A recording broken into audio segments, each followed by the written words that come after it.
मैं हूं सईद नूरान और आप देख रहे हैं इंडियन मीडिया बुक। आज की न्यूज़ अपडेट। पहली खबर। प्राइमरी और secondary education minister S Suresh Kumar ने कहा है कि सरकार सारे ग्रेड्स के ऑफलाइन क्लासेस को शुरू करने का विचार कर रही है, जिसमें आंगनबाड़ी भी इंक्लूडेड है। और उन्होंने ये भी कहा है कि उन पर बहुत प्रेशर है, बहुत दबाव है सरकार और मैनेजमेंट से कि वो क्लास 1 से सारे क्लासेस को ऑफलाइन शुरू कर दें। हालांकि उनके डिपार्टमेंट ने टेक्निकल एडवाइजरी कमेटी की सलाह लेने के बाद ही किसी निर्णय पर आने का फैसला किया है। एजुकेशन डिपार्टमेंट ऑफिसर ने कहा है कि क्योंकि और कोविड के मामले में भी कोई मेजर वृद्धि नहीं हुई है, तो उम्मीद है कि सारे ग्रेड के क्लासेस ऑफलाइन शुरू हो सकती हैं। अगली खबर। जहां एक तरफ सारे ग्रेड के क्लासेस को ऑफलाइन करने का विचार कर रही है सरकार, वहीं दूसरी तरफ प्राइवेट स्कूल के 8 एसोसिएशंस ने धमकी दी है कि वो हड़ताल करेंगे अगर सरकार उसके निर्णय को रद्द नहीं करेगी। सरकार का ये आदेश था कि स्कूल्स करेंट एकेडमिक ईयर की सिर्फ 70% ट्यूशन फ़ी ही कलेक्ट कर सकती हैं, इसके अलावा कोई और फीस कलेक्ट नहीं कर सकती, जिससे प्राइवेट स्कूल्स को बहुत परेशानी हुई। तो प्राइवेट स्कूल के 8 association KAMS, MICSA, school education commission, Karnataka unaided school management association, independent school federation of India और मैनेजमेंट एसोसिएशन ऑफ स्कूल के रिप्रेजेंटेटिव्स ने कल मीटिंग रखी थी, जहां उन्होंने आगे क्या करना है ये इसका विचार किया और कहा कि सरकार के जितने भी रूल्स निकले हैं स्कूल्स को लेकर और फीस कलेक्शन को लेकर वो बहुत ही बैकवर्ड है। अगली खबर। गवर्नमेंट और प्राइवेट लैंड पर इलीगल इमारतों की रिपोर्ट 15 फरवरी तक रेडी होने की संभावनाएं हैं, जहां फुटपाथ और सड़कों पर अवैध रूप से धार्मिक इमारतों को मलबे में बदल सकती है।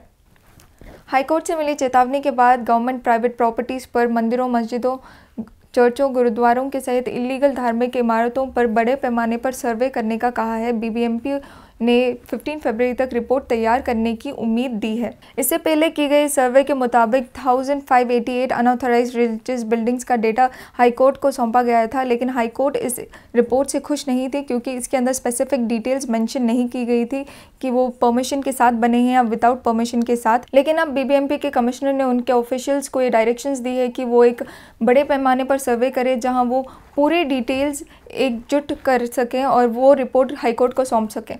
अगली खबर। आंध्र प्रदेश के 22 साल के BSc एग्रीकल्चर स्टूडेंट ने कल सुसाइड कर लिया।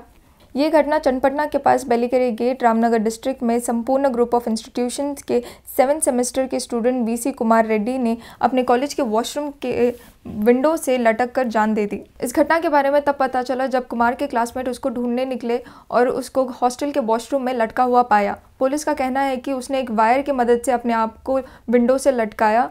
पुलिस को अब तक किसी भी तरह का सुसाइड नोट नहीं मिला है और ना परिवार वाले, ना माता पिता और ना दोस्त जानते हैं कि कुमार ने सुसाइड क्यों की। अगली खबर। BMTC और KSRTC एम्प्लॉयज़ ने आज आंदोलन किया, लेकिन बसेस की सुविधाओं में किसी भी तरह का रोक नहीं देखा गया। Karnataka state road transport corporation और Bangalore metropolitan transport corporation employees ने राज्य सरकार के विरोध आज प्रोटेस्ट किया। KSRTC और BMTC की मांग कुछ इस तरह है। उन्होंने कहा कि वो लंबे समय तक काम करते हैं, लेकिन उनको पूरी सैलरी नहीं मिलती।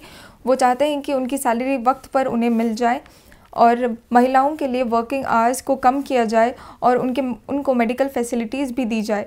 और भी ऐसे कई सारे मांगे हैं जो एक मेमोरेंडम के ज़रिए कर्नाटका डेप्यूटी चीफ मिनिस्टर और ट्रांसपोर्ट मिनिस्टर को दी गई थी। तो इस अपील के रिप्लाई में डेप्यूटी चीफ मिनिस्टर ने कहा है कि कोविड-19 के इम्पैक्ट की वजह से ट्रांसपोर्ट कमीशन भी इम्पैक्टेड है और स्टेट की फाइनेंशियल कंडीशन को मद्देनज़र रखते हुए वर्कर्स को थोड़ा पेशेंस रखना चाहिए। ऐसे ही न्यूज़ अपडेट के लिए आप बने रहिए इंडियन मीडिया बुक के साथ and thank you for watching.